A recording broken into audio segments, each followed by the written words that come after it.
আজ অত্যন্ত দুঃখের সঙ্গে বলতে হচ্ছে, শিলা আদিত্যের মতো একজন ইররেসপন্সিবল মানুষ, যে সব সময় সাম্প্রদায়িক সম্প্রীতি নষ্ট না করা পর্যন্ত সে যেভাবে উল্টাপাল্টা কথা বলে যাচ্ছে লাগাম ছাড়া, তার উপর কোনো রকম তার দলেরও কোনো অনুশাসন নেই, কেহ চেষ্টা করছেন না এই শিলা আদিত্যর মতো একজন হঠাৎ করে বিধায়ক হওয়া মানুষের কার্যকলাপ দেশে যেভাবে বিস্ফোরক ছড়াচ্ছে, সে কবে তার মুখ বন্ধ করা কিভাবে যাবে সেটা সরকার পক্ষ থেকে বলা হোক। আজকে আমি অত্যন্ত আঘাত পেয়েছি, যেখানে অতুল বরার মতো মানুষ, যিনি মন্ত্রী, শরিক দলের বিজেপি শরিক দলের মন্ত্রী হয়ে দেশের তাদের দলের সভাপতি হয়ে যে কথাগুলা বলেছেন, এই কথাগুলা একজন শিক্ষিত মানুষ বলতে পারে না।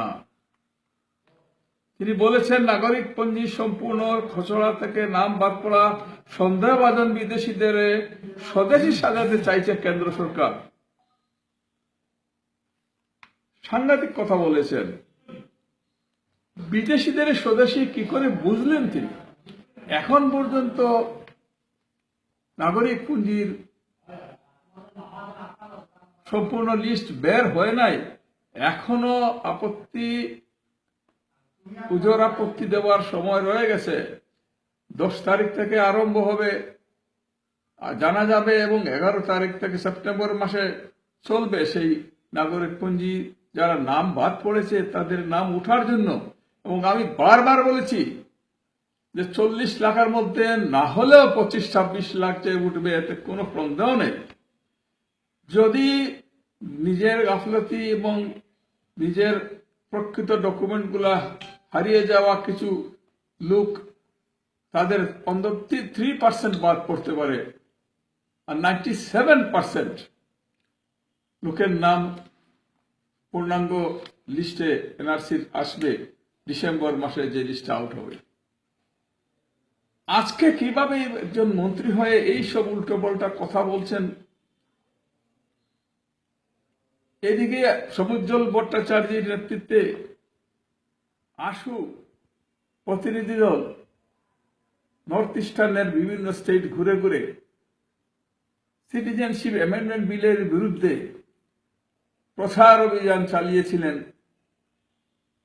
খাসি ছাত্র সংস্থা, Khasi student union, Arunachal student union, নাগাল্যান্ডের ছাত্র সংস্থা, প্রতিটি নর্থ ইস্টার্নের, মণিপুরের ছাত্র সংস্থা, মিজোরামের ছাত্র ইউনিয়ন, প্রত্যেকের সঙ্গে তারা দেখা করে, সরকারের সঙ্গে, প্রতিটি রাজ্যের সরকারের প্রতিনিধিদের সঙ্গে দেখা করে তারা বাংলাদেশি আগ্রাসনের ভয় দেখিয়েছেন। তারা সিটিজেনশিপ অ্যামেন্ডমেন্ট বিলের বিরোধিতা করার জন্য অনুরোধ করে অনেক রাজ্য বিরোধিতা করেছেন, ক্যাবিনেট ডিসিশন নিয়েছেন যে সিটিজেনশিপ অ্যামেন্ডমেন্ট বিল যেন পাস না হয়। মানলাম, কতটুকু পর্যন্ত মানলাম।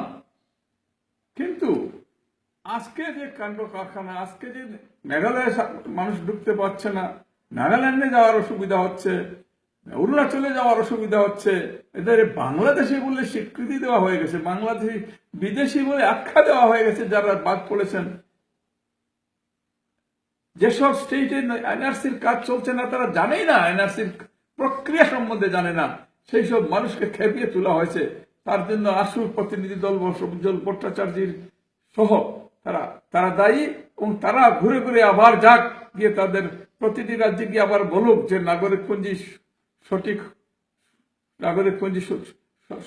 সঠিকভাবে বেরোক, ডিসেম্বর মাসে সেটা চূড়ান্ত রূপ নেবে। তারপর কতজন বাদ পড়ে দেখা যাবে তারা ভারতীয় না বিদেশি। আজকে আমি অনুরোধ করব, আহ্বান জানাবো যে দেশের শান্তি সম্প্রীতি রক্ষার জন্য প্রত্যেকের কাজ করা প্রয়োজন।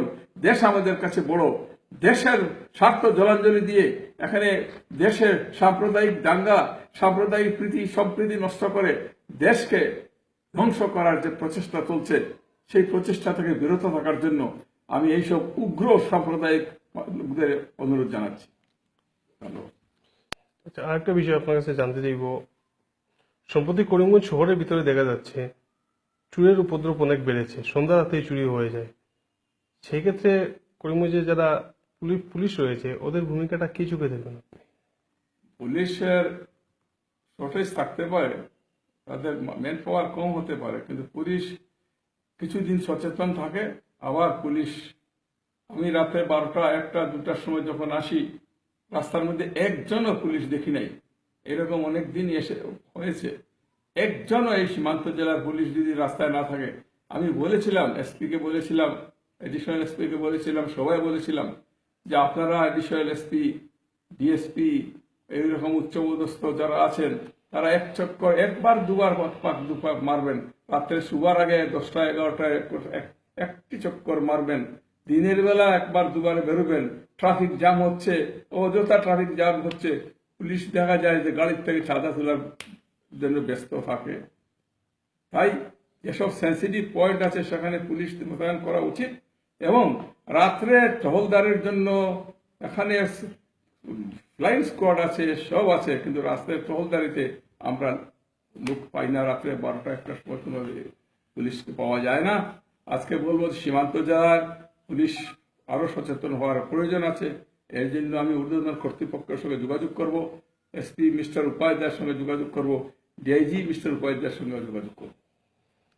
দেখা যায় যে করিমগঞ্জ সদর থানা এবং থানার নিচের দিকে সাইকেল গায়েব হয়ে যায়। সন্ধ্যা রাতে থানা থেকে ঢিল চূড়া দূরত্বে হয়ে যায়।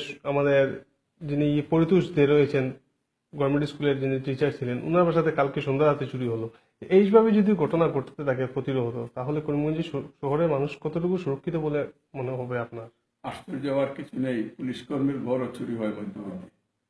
কোনো সময় প্রকাশ পায়, কোনো সময় প্রকাশ পায় না। লজ্জায় তারা প্রকাশ করে না, আবার কোনো সময় প্রকাশ পায়। পুলিশ কর্মীর ঘর পর্যন্ত চুরি হয়। এই জন্যই বলছি যে এখানে আরো বেশি ভিজিলেন্স হওয়া দরকার। পুলিশের টহল, ফ্লাইং স্কোয়াড তো একবারও দিনের বেলা হোক রাতের বেলা হোক কেউ দেখেন বলে আমি দেখি না। আবার ফ্লাইং স্কোয়াড আছে, তার ডিজেল খরচ হচ্ছে, তার জন্য মাসে খরচে যাচ্ছে, কিন্তু ফ্লাইং স্কোয়াড ঘুরতে তো দেখা যায় না। এটা কি মন্ত্রী আসে মন্ত্রীর পিছিয়ে পিছিয়ে যাওয়ার জন্য ফ্লাইং স্কোয়াড? নিশ্চয়ই না। তাই আমি অতি সত্বর ঊর্ধ্বতন কর্তৃপক্ষের দৃষ্টি আকর্ষণ করবো এই ব্যাপারে। ধন্যবাদ।